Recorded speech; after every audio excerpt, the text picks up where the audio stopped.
Boom. Boom. What's up, beautiful people? Welcome courtside to the 2023 Norceca Men's Continental Championship. We are in Charleston, West Virginia, poorly lit because the court behind us is beautifully lit. Is beautifully lit. But It we'll be better lit in the future. We will be. I'm Rob St. Clair. And I'm Everett Delorme. And we are your broadcast crew for this entire tournament. We're here to take you on a ride. Yes, we are. On a bit of a journey here through what is the 2023 Norceca Men's Continental Championship from Charleston, West Virginia. First and foremost, big shout out to the USAV for allowing us to come down and being the exclusive broadcasters for this event. And we're happy to be here in Charleston, West Virginia. We are. We're thrilled. This is big for Volleyball Source. This is big, I think, for volleyball because, as we'll get into, this tournament is really important. Massively This important. is a really, really important tournament. So if you tuned in, we did a 9x9 a couple hours ago this morning, our podcast that you and I do, where we talked about the rest of the Continental Championships going on around the world, including the women's, which you were just at in Quebec City last week. And we were talking about the significance of that tournament and how much it had to do with Olympic qualifiers. Huge. And this men's tournament is going to be very much the same. Yeah, no different here. Especially with the new FIVB point system, every match matters. That's right. Every match matters. You're going to be gaining or losing points. And given that, the next 5 teams are going to be determined by the highest teams not qualified for the Olympics at the end of next year's VNL, that's how it's going to be determined for the Olympics. Every match matters. So we haven't seen a full Norceca tournament like this since about 2017. I believe when last time the USA hosted it back in Colorado Springs. I think that's absolutely right. And I think that it's really great that this tournament is getting all the best resources from the top teams. Like the USA, Canada, Cuba at the very least. Everyone who's available. Right. Are sending the guys. They're sending the guys. They're using this not only as a big world ranking point opportunity, but as a chance to train legitimately against real competition for the Olympic qualifier tournament, which is for the men in about 3 weeks from now. Yeah, and the women is 2 weeks from now. The men is 3 weeks from now. So there is still really, really meaningful volleyball to be played this year, and it starts in hour and a half right behind us. Yeah, it starts about 3 p.m. Eastern time. It's currently 1:37 p.m. So just under an hour and a half until we get underway here at the Charleston Coliseum and Convention Center. That's right. First game up going to be my Team Canada, my Maple Volleys, taking on Dominican Republic. So hopefully the men can pull off a little bit of a revenge against the women's. Before we get into too much of what happens today, we're actually going to preview that game right before the game. Yes, we will. But Rob, here, let's break it down here. 2 pools. Guatemala did drop out at the last minute, so it's gonna be a total of 7 teams. 2 pools of 4. Pool A, Canada, Mexico, and Puerto Rico. Dominican Republic. Sorry, Canada, Mexico, and the Dominican Republic in Pool A. Yep, and Group B. It's they're calling them groups, so we'll use group and pool interchangeably. But Group B is a 4-team pool. Everyone will play each other once. That is Cuba, Puerto Rico, the United States, and Suriname.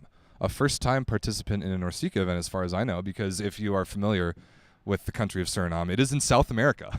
But they got into this tournament by winning some kind of Caribbean. I think they legitimately play in the Norceca zone. Do they really? Because same I know with Guyana. That's right next to them? I know that Guyana's the same. Not. I know that for soccer at least. Mm-hmm. So it's weird. It is kind of weird. I wasn't expecting to have Suriname here. I think that Trinidad and Tobago were originally slated to be the last team. They dropped out a while ago and were replaced by Suriname. But I'm excited to see a brand new volleyball country that I know nothing about. I actually think that's cool. So we will see Suriname in action tonight. Difficult start for them against the United States. But two what I think will be very good matches first. And so today we've got Canada versus the Dominican Republic going on at 3 p.m. Then Cuba versus Puerto Rico, the battle of the same flags, as I'd like to call it. The battle of the same flags. So that one will be scheduled for 5 p.m. Eastern, if depends on the timing of the first match. And then the United States versus Suriname caps off day 1. So that pool of 3, Group A, they all play each other once. So there's actually a baked-in day off for those teams during group play, while there is not for the teams in Group B. And I kind of want to talk to some of the players about that and see what their thoughts are. Would they rather have the day off, or would they rather have another game to get reps and world ranking points? I'm honestly not sure which way it would go. Yeah, I guess it really depends. I think at the end of the day, world ranking points conversations, let's be honest. The U.S. isn't going to be they beat Suriname 3-0. They're not even going to get a full point. Oh, not even close. It'll probably be 0.5, a point 0.50. So I don't think that as much. I think a day off is a bigger thing. We did, however, see on the women's side, Canada have that day off on the women's side because it was the same scenario. They had the Thursday, Friday off, the 2 days off, and Dominican Republic, who ended up having to play not only a third pool play game but also a quarterfinal, ended up winning the tournament. Right. So, there's that conversation of, yes, maybe having the day off is nice, but at the same time, you do stay in that rhythm and stay in that momentum. The rest versus rust Rest versus rust, Classic. exactly. So, and then also too, like as a coach, you're gonna get to see, like, let's be perfectly honest. In like, I guess maybe Puerto Rico will push the U.S. a little bit, but I shouldn't expect it. Like the U.S. is gonna get a chance to play their entire lineup. That's right. And what's important is for the teams that are going to go play in Olympic qualifiers, which is the United States, Canada, Cuba, and I believe Mexico. Those 4 teams are getting ready for a tournament where they're going to have to play 7 matches in 9 days, which is absolutely insane. And in order to have any amount of success in 7 matches in 9 days, you have to use your depth. Yeah. You must. And I think we're going to see some of those 4 teams that will try and qualify for the Olympics later. We're going to see them try out their depth and see, like, in an Olympic qualification scenario, can you go to the bench and still keep your level high? I think in pool play of this tournament, we're going to see that question answered a little bit. Yeah, absolutely. I mean, we definitely saw it with the American women last week in Quebec City, right? They were rolling through their entire lineup. So, I mean, all 5 outsides got into that final. So, I'm assuming we're going to see a little bit more. But at the same time, like the ranking points for Cuba and Canada in this one matter the most.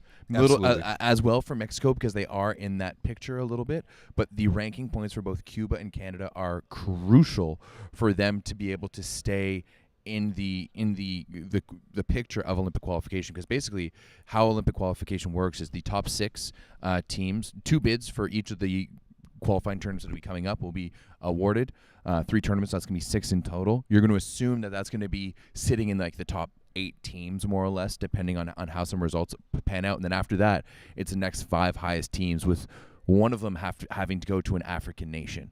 Right. So basically, if you're trying to qualify via just what your world ranking is, you're looking at getting one of 4 slots. Yeah.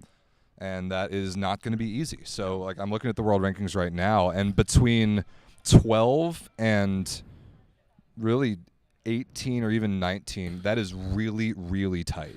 This frustrates me that Mexico's only 4 points behind us, and they didn't have to play VNL. Mexico hasn't really played much. Canada played VNL, lost a bunch of points during it. Yeah. That's another conversation. But yeah, Canada 17th right now, Cuba 13th, Mexico 18th, and the United States number 2. So for those, the Cuba, the Canada, and maybe the Mexico, depending on the tournament they can have, they can do a lot to help or maybe even hurt their Olympic qualification picture. Yeah, 100%. I mean, as we said, every match matters, and especially if you're a big team. Like we saw Italy lose 12 points on the weekend, losing to Netherlands in that bronze medal match on the women's side. So every match matters, and if you're going to be playing a team that's lower in the rankings than you, then you're going to be losing more points. Got to beat them. You got to beat them. Absolutely, you got to beat them. So there we see him seeing Lucas Van Berkel of the Maple Volleys walking by. The Maple Volleys are in the building. I think that's a good segue. Let's talk about the Maple Volleys. Let's Everett, do it. Let's talk about the first team here. We have gotten to know the Maple Volleys, you and I. Well,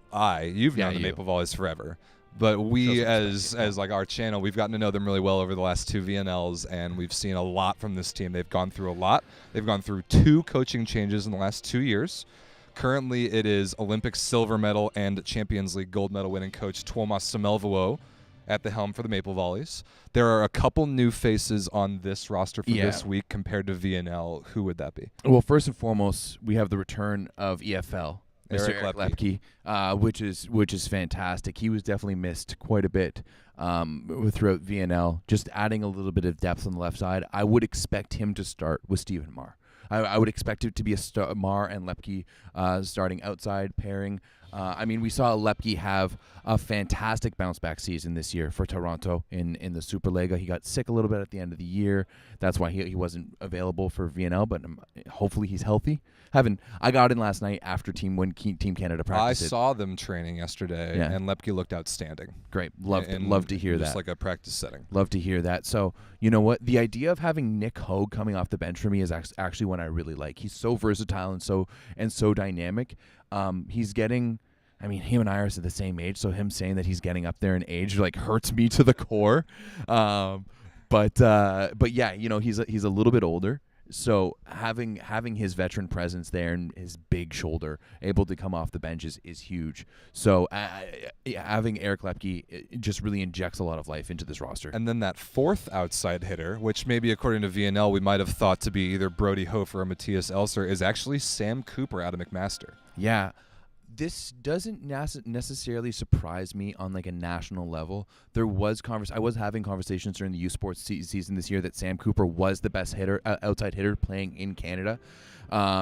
And I mean, when you look at what that McMaster team had to offer around him, it was a fantastic team, don't get me wrong, but the quality wasn't there compared to some of the other big hitters like the Albertas and the Trinity Westerns, say. But Sam Cooper was outstanding. He does have world-class pace when it comes to his baseline activity, and he's dynamic. He's heading off to Zavierci next year. He's going to be playing in the Plus Liga. I mean, so is Hofer, and then Mouser's going to the French league. But you know what? To me, this is a decision that's based off training, based off their last training block. Absolutely. So I like it. I want to see Sam Cooper get in there and mix it up because, as I said, he has international level pace, and I'd love to see him. We saw him drop 19 against Poland in VNL this year. So yeah, I'm excited to see it go down. So that's the outside hitter group, going to be an interesting one for Canada. The middle blocker group is exactly what we expect. Yep. Danny Demyanenko, Lucas Van Berkel, Pearson Nishenko, Jordan Schnitzer. Yeah, I don't think there's that much to talk about with them. No, I'm hoping it's a good group. I'm hoping to see Jordan Schnitzer a little bit more. Mm-hmm. We didn't see him as much as I would have liked throughout VNL, but I think Danny Demyanenko was consistently Canada's best player throughout all of VNL, which love that for the guy. And then Ashenko and Van Berkel as well bring a lot to the table. So. A couple of Spartans and another Marauder in the middle there. The setter group, we've got Luke Herr, who's been a big storyline this summer, coming out of nowhere to take the starting setter job. Yes. His backup will be Brett Walsh, with the recent departures of both Derek Epp retiring from volleyball entirely, and Jay Blankenau retiring from the national team. So whoa. Jay Blankenau is not retired from the national team. Okay. He just took a step away. He had some link. And Jay Blankenau is a guy. He's been going for a long time. Yeah. He's the oldest guy on this roster, right? So he and has played for many summers now. So he took some time off. He is available to be called back, and he has let coaching staff know. Just with there was a lot of people in the mix. He decided that maybe it's time for me to rest my body a little bit. He went and had what I hear was a great summer back in Calgary, getting to hang out, see some family and friends and whatnot. So he is not retired from the national team. He is still available. He was just not here at the moment. Okay. So it will be Luke Herr. He will be the starting setter. I don't think From what we understand, yeah absolutely. The opposite position is another interesting one. That spot belongs to Arthur Schwartz. Now it does. I mean, Ryan Sclater was one of our top scorers through VNL, but he has officially left the national team.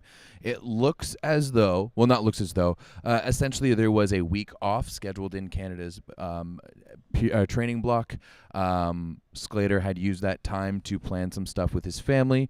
I think it looked like his parents and his wife and kids were off to take a vacation together. And at the last minute, Coach Samuel Vuo decided to make that week a training week.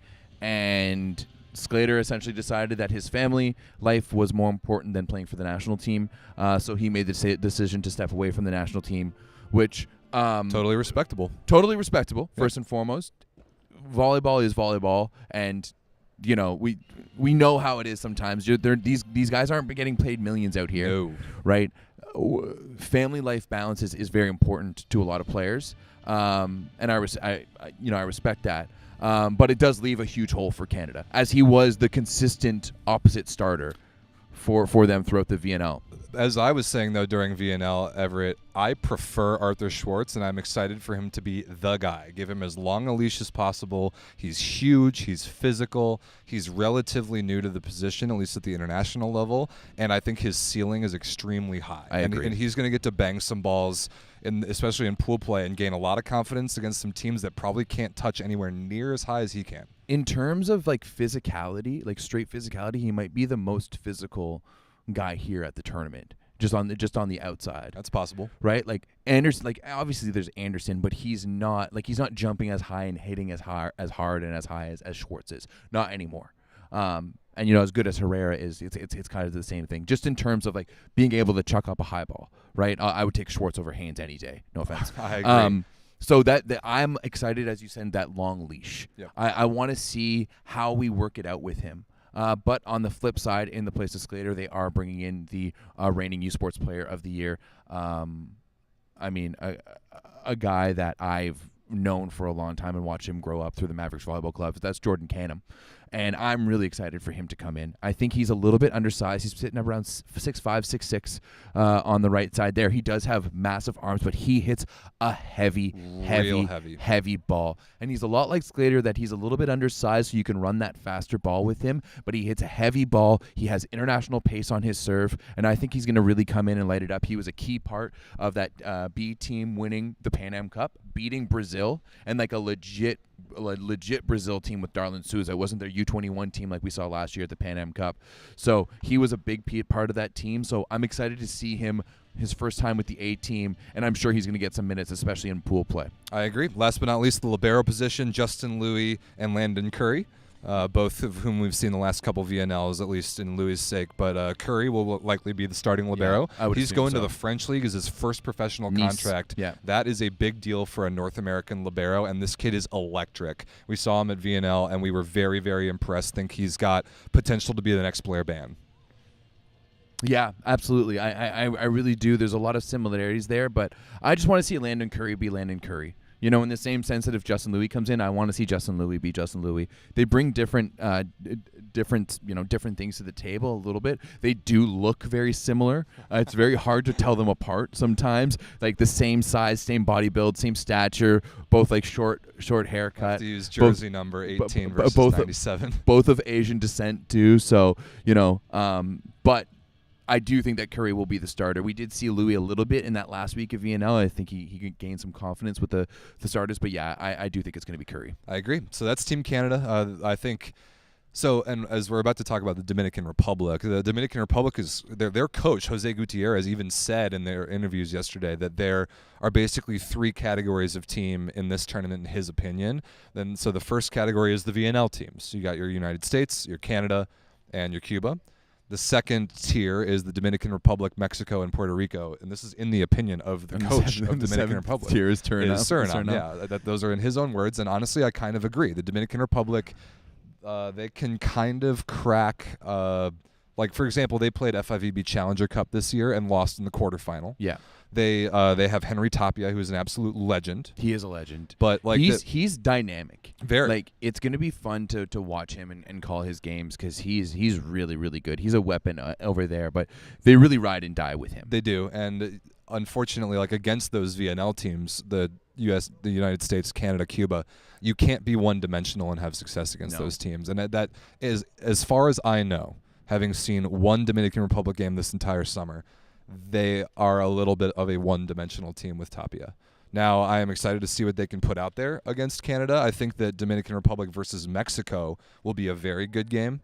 That one is on Thursday, I believe. But this first match that the teams are just starting to roll in for right now, I think that Canada would have to be considered a decently heavy favorite. Yeah, I would definitely think so. I'm just looking at their roster right here. Almonte, number 12, Bismal. He's honestly always been my second guy to look at, but he's listed as an opposite here.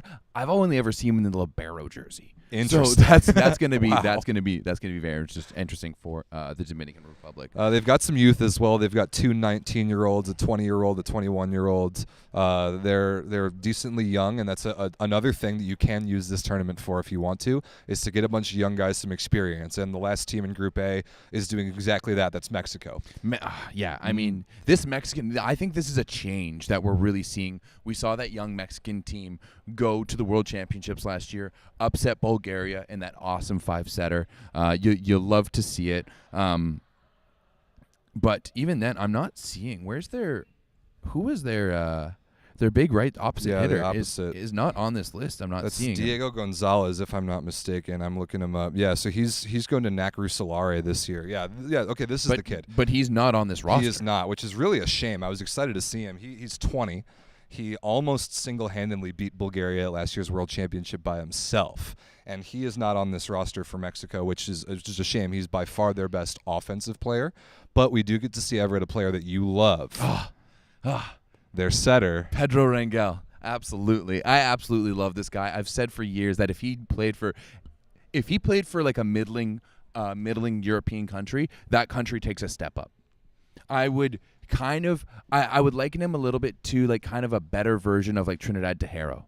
Ooh. Or maybe like Miguel Tavares. Like, I think he has this great court awareness. He runs a great offense. His hands are fantastic. He can rip serves from the baseline. He's a little bit older now. Like, he's 34. So he's 34. He's quite a bit older than the majority of, like, the only one in the 30s on this roster. But I love watching him play. But I do think that I almost think, based off what I've seen, the little I've seen from this summer and what I've seen last summer, I almost wonder if the setter from last year was better. And it's not whoever this other guy is because he wasn't 6'6". It's not Edgar Mendoza. It's not much taller. Yeah, it's not Mendoza. So it's too bad. I'm really wondering if Mexico brought their best lineup here for this week. Even according to their coach's comments from yesterday, it seemed like they were intentional about bringing a younger, less experienced group. I kind of hate that. This is the Norceca Championship. I kind of hate it too. Right? I hated when Costa Rica sent their U19 team last week. Yeah. Like this should be for all the marbles. I agree. Right? And this is what it's stuff like this that holds Norceca as a conference and as a zone back. Yeah, it's their head coach, Jorge Azer, quote, "Our team is young. For us, this tournament is for experience, and we'll try to get points for future tournaments." I am kind of disappointed to hear that, because when Mexico brings everybody like they did at last year's World Championship, they can beat a team like Bulgaria who has Olympic aspirations. Because they're scrappy. I really like Lopez. Me too. No, this is a completely different Lopez. This is Brandon Lopez. This is not even the one that they have on the outside. So, they have Josue Lopez. Yeah, he's Josue good and young. Yeah, I really like him. When they have all their guys, they're scrappy. They pass well. They play good defense. They rip serves from the baseline, and they got arms everywhere. Yeah, but they're not. That's not going to be the case. Mexico's not a big team. They do have arms everywhere, and they are really good on first contact. But I think without Diego Gonzalez, they're going to really struggle to score. Yeah, absolutely. But also shout out to Jesus Izaguirre at libero, who I absolutely love. He played college in Arizona and is a VLA guy who is really, really good on defense. Hope to get to see him get some touches. Good to catch up with him yesterday. Great kid. All right, sounds good. Do we want to move on now to Pool B? First and foremost, you want to start with Cuba. Yes. Cuba is obviously, this is going to be one of the teams to watch here, right? This is one of the VNL teams. This is a team that, Olympics mean a lot to Cuba. I mean, think about what their women did in the 90s. I think, didn't they win 3 Olympic golds in a exactly. row? Yeah, they're crazy. So this one will be big for them. They are going to be playing this tournament without Robert Landy Simon, which is like that's a big blow. Right, he's still the best middle blocker in the world. He is the best middle blocker in the world. He's on the court. I saw back in 2019 when he first joined this team, the change that he instilled in this Cuban team. They got dummied by the USAB team in pool play, and they were down 2-1 against Puerto Rico in the quarterfinal match. Not many people remember that, and then Simon got the guys going again. Like, I remember watching him talking to them and being animated. He got the guys going again. They ended up winning in that one in 5, and then they went to win the tournament. So not having them there is a huge blow, but they do have Roami Alonso, who I do expect to be the captain this time around. I agree. Mergarejo is listed as the captain, but Romy Alonso is a huge addition. Didn't play VNL. He is here with Cuba for the Norceca Championship. We got Dominican Republic there in the house. They're warming up behind us. The other most important thing about Cuba is that this is the beginning of a new era of a new head coach. No more Nicolas Vives, who was fired after the Volleyball Nations League. It is now Jesus Cruz Lopez. It is his team now, and it is his job to kind of resurrect this national team, not in terms of its talent, but in terms of its ethos, its vibe. It's like the way their players just emotionally approach the national team program needs to be changed, and it is this guy's job, Jesus Cruz Lopez, to do that. And this is his first opportunity with most of the same team, but with a brand new outlook on the future for Cuba. This is a massive tournament for them especially. Yeah, I mean, I think when we talk about Cuba, like, we have to talk about the outsides first and foremost. That outside core. You have Magarejo, you have Lopez, you have Yant. When you look at it on paper, that's amongst the best outside group in the world. It's about as good as you can ask for. About as good as you can ask for. You've got one of the best arms in the world in Lopez. Magarejo, we saw him be super solid for Milano throughout this year, especially in that big upset against Perugia. And then Yant is Yant. I mean, he's won a leg of volley with Lube, and he can turn it on. Very interesting to note here that they brought 3 opposites and only 3 middle blockers. Only one of those middle blockers played at VNL, which is Javier Concepcion, who we love. We love. We got to chat with him, and I hope we get to chat with him again because he was a homie. We will. He was guy. a homie. Alonso didn't play, but this new one here, Alexi Wilson. Never heard of him, and were nowhere to be found were the other middle blockers. 19 years old, Sosa 2 meters 8. Massa. So there was Massa. There's this kid Mosa and this kid Pedroso who are at VNL, and neither of them are here. So slightly different shuffling of middles, but you've got no problem if you start Concepcion and Alonso, like that is a rock solid middle blocker duo. And then you've of course got Jesus Herrera at opposite, the lefty who can be maybe the best scorer in this entire tournament when he's on. Oh, yeah. I expect him to lead scoring in this tournament. Yep. I wouldn't be surprised at all. Him or Tapia. Yeah. Exactly. And then, of course, the question always with Cuba is the setter position. We've got Livan Taboada, who we have talked about a lot on our channel, to say the least. And we've also got Christian Thondike, who's the young kid. We saw him a little bit at VNL, and I expect him to hopefully get a decent amount of time because in flashes at VNL, I actually liked what I saw from him. Yeah, I do too. He obviously, like, VNL was his first big experience, but I liked seeing how he delivered the ball. I like his presence on the court, and it seems that the guys on the guys were always stoked when he got subbed in. So that was always interesting for me. And last but not least, Yonder Garcia at libero, very underrated, very underrated, very good very player. Underrated. He's the longest serving guy on this team. I mean, this guy's been playing for Cuba as long as I can remember. Yeah, right. He's 30. You know? He's been around. Yeah, so he's definitely going to help solidify that serve receive there for Cuba. And let's be honest, we're expecting Cuba to be in a semifinal position. Definitely, right? Definitely. As we see Team Canada in the white walking in behind us. Ooh, look at that! What's up, Maple Volleys? Got to get this show over quickly so Everett can go catch up with all the boys. Oh no, that's going to be an after. Once they're on the court, they're that's when in. you lock them in. You gotta get them. Oh, there we go. We're getting a little what's up there from Eric Lepke and the boys. He's wearing 80 this time around. Yeah.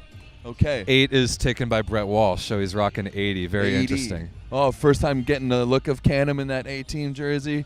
Love it. All right, let's get back to here. I'm just all right. Next up in Group B is Puerto Rico. So Cuba will take on Puerto Rico today. Everett, it's important to remember Puerto Rico are the reigning champions of this tournament. They are. They did win the 2021 Norceca championship. They are. First time ever. Congratulations, Puerto Rico. The circumstances now could not be more different. Definitely not.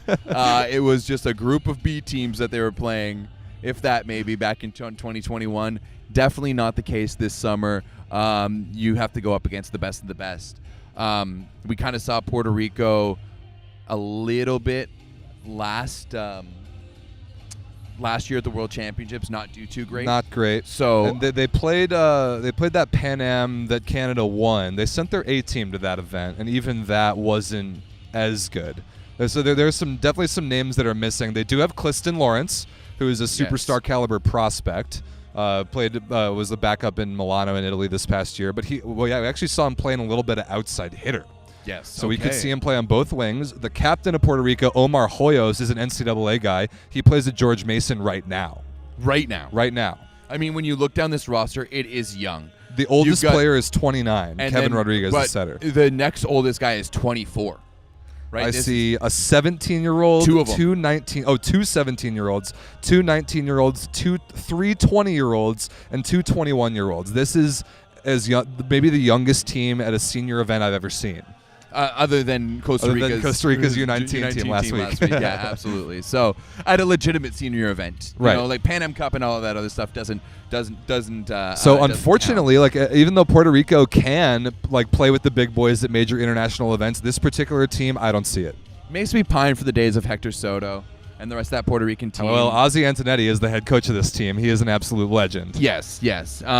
One thing just to Ronnie wants us to know so bad that Luke Reynolds is going to be assisting Cuba. Apparently, I am aware of that. That he used both of his accounts to let us know. Shout outs to Ronnie Cuban Spike, our favorite Cuban volleyball insider in the live chat. Anything else about Puerto Rico? No, I'm excited to see Clifton Lawrence play. I know he's going to put up some numbers. Puerto Rico in general, I find, has very, very good and strong volleyball culture. They do. So they've always can find some good players coming out of nowhere. I just don't really know any other names on this list. So we'll learn them. Later on this afternoon. Let's go quickly to Suriname, who I'm not going to lie to you guys. We have never seen Suriname play a match before. I don't know anything about their volleyball program. I don't recognize a single name on the roster. And unfortunately for them, their first match is against the United States. Yeah, I mean, they've got some 18-year-olds in this roster. They got some 34-year-olds. Like, it's all over the place. I think Suriname, no offense, they're going to be lucky to win a set. What's their coach have to say? The coach says it's a pleasure to participate in the tournament. Quote, it's a pleasure to participate in the tournament. Suriname volleyball is coming up and growing now. We're going to try. We're going to play hard. We're going to show all the teams here that Suriname is improving. We won the Caribbean Cup, which allowed us to come to this tournament. We're going to do our best to win at least one set. I think if we play hard, we have a chance to win 1 or 2 sets. And if you hear the coach hoping to win 1 or 2 sets, our goal, 1 set. I mean, that we don't need to set the expectation because the coach has already done it. I think unfortunately we can move on. Yeah, no offense. I mean, I think that's the conversation of like, why aren't the best teams, like why aren't other countries sending their best teams? Where's Jamaica? Where's Trinidad and Tobago? Guatemala? Costa Rica? Where are these teams? But maybe we can track down Cristobal and see what he has to say about that. Yeah, well, maybe we can get him on the mic. Oh, I would love to. That would be awesome. I would love to get Cristobal on the mic. Last but not least, the hosts, the prohibitive favorites, the number 2 ranked team in the world, my beloved United States of America. Yeah. We have brought the guys. Definitely the Bonafide number 1 team here. Everett. Well, one of these days on this channel, Everett is going to pronounce the word bona fide correctly. It's not going to be today. So the United States, Micah Christensen, Micah Ma'a are the setters. Matt Anderson and Jake Haynes are the opposites. TJ DeFalco, Aaron Russell, Thomas Jeschke, Garrett Mwangatuti are the outside hitters. Jeff Jendrick, Max Holt, Taylor Averill, David Smith are the middle blockers. Eric Shoji and Tim McIntosh are the liberos. That is the one I'm most excited about. I love Tim McIntosh. I cannot wait to see this kid. This is a guy who's just been training in the USAV gym for a while now. Like 2 years, but he's young. He is 25. He comes out of Sacred Heart, which is a program that nobody knows about. It's like the worst team in the EIVA every year. Okay. And he's a Florida kid. He's kind of made a home in the Northeast, where Sacred Heart's in Connecticut. He played a little VLA with the Northeast Force for 2 years. All right. He was by far the best libero in the league. All right. Then got kind of plucked out of nowhere to start training with Team USA. Okay. We saw him at the Pan Am Cup, and here he is on the senior team, backing up Eric Shoji. And there's a great chance we see him tonight against Suriname. I would hope so. If there's a time he's going to play, it would be that. Know, I remember talking to Shoji before VNL, and he was expressing how important he thought it was for him to be there, but also how he didn't want to play every single match. And let's be honest, like they're going to be playing a lot of matches over the course of the next month. Yes, they are. Right before they jump into a long club season. So you know that guys like Shoji, who are key players wherever they play, are looking for those little opportunities to get some time on the bench. And also, I'm excited to see this guy. Like, he beat out D'Agostino to get here, and D'Agostino's been playing professionally for a few years now. Like has been Mason Briggs and Troy Gooch, who is the other libero on that B team at the Pan Am Cup, and like Tim McIntosh is the definition of a grinder. Did not come from like a white collar program, not a big name program, not a big name prospect, but an unbelievable defender. His defensive instincts are world class, and we'll try to see him get some confidence in serve receive. Like, his reception is perfectly fine. He's going to get a lot of probably pretty good looks against Suriname's service. But watch out for Tim McIntosh wearing number 6 in the libero jersey. The other question is, How much is Jake Haynes going to play? How much is Garrett Mwangatutia going to play? How is John Speraw going to configure the 4 really good middle blockers that he has? How much is Micah Ma'a going to play? How much is Micah Ma'a going to play? Now, this is something I'm interested to see because with the Olympic qualifiers, 7 matches in 9 days, the United States is not a young team. No. There will probably the oldest team out there right now. Definitely the oldest team here, and there's a great chance they'll be like the oldest team amongst the top 10 teams in the world. Them and like maybe France. Yeah. So the United States needs more than most teams to have confidence in its bench to beat their lower-seeded teams in Olympic qualifiers. And so I expect John Speraw to start and give long leashes to Micah Ma'a, Jake Haynes, Garrett Mwangatutia, Tim McIntosh, perhaps. Like, he needs those guys to be capable for him when it comes to Olympic qualification. I don't think you have any doubt about it. Like, Mwangatutia, as much as he doesn't play in a good league, he has shown time and time again that he's able to play some quality ball when subbed in for this team. Like, if you're calling Thomas Jaschke the next guy up, like, that's a pretty damn good, amazing third outside hitter, right? Incredible. So I don't think you're gonna have any issues, until Thursday night when you play Cuba. So I'm obviously a gigantic American fan. We were talking on our show this morning about the disappointment of the United States women failing to win the Norceca championship. I've already told Eric Shoji that him and his team need to avenge the U.S. women, and they have agreed that their goal, obviously, is to win this tournament. Oh, if they're not, like, that would be a disaster for the U.S. It would be a gigantic upset if the United States were to not win this tournament. And like I said this morning, winning is a skill. Winning is a skill that takes practice. And while the U.S. have had very good finishes recently, second at VNL, second at last year's VNL, the 2020 Olympics were not good. Last year's World Championship, we lost to Poland in Poland. But like, this team is on the cusp of being a legitimate podium team in every international event. This is an event that I really, really want the United States to win, and they certainly do too. I mean, I want Canada to win too, but I think more importantly, I think we just want to beat Cuba right now. Right? That will be our number one thing. If you could overtake Cuba world ranking wise in this tournament, I think that would be a huge success. That would be. Unfortunately, this isn't the same as Europe, where the weight of the matches won't have enough, and then, but yeah, it's going to be a big tournament for both those teams. As we said, any of the 4 teams getting ready for the Olympic qualifier, it's big for them. But especially Mexico isn't really in the race as much as, like, points wise they're kind of there. They're not really there. Let's be honest. It's going to be massive for the 3 teams who are in the race for Olympic qualifying to really get to pick up some points here. So I think with that, let's pick the 3 games today.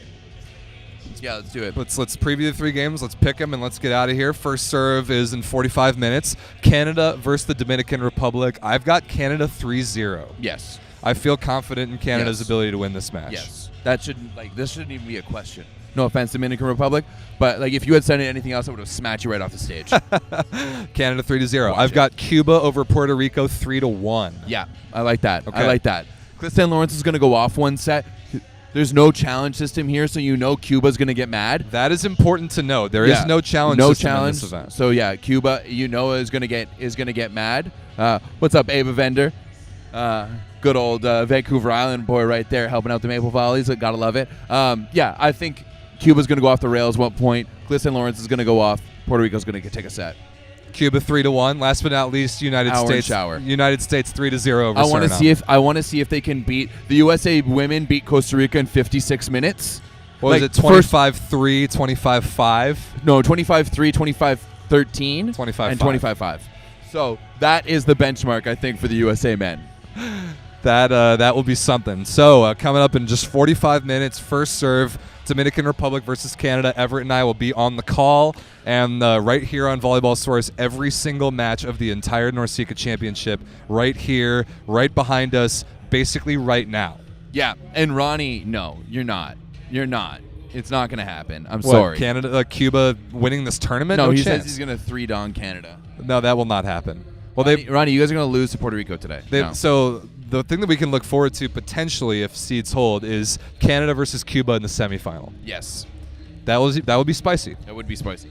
But first, we've got day one of pool play going on right behind us. I'm Rob St. Clair. That's Everett Delorme. We'll see you on the broadcast in 45 minutes. Peace.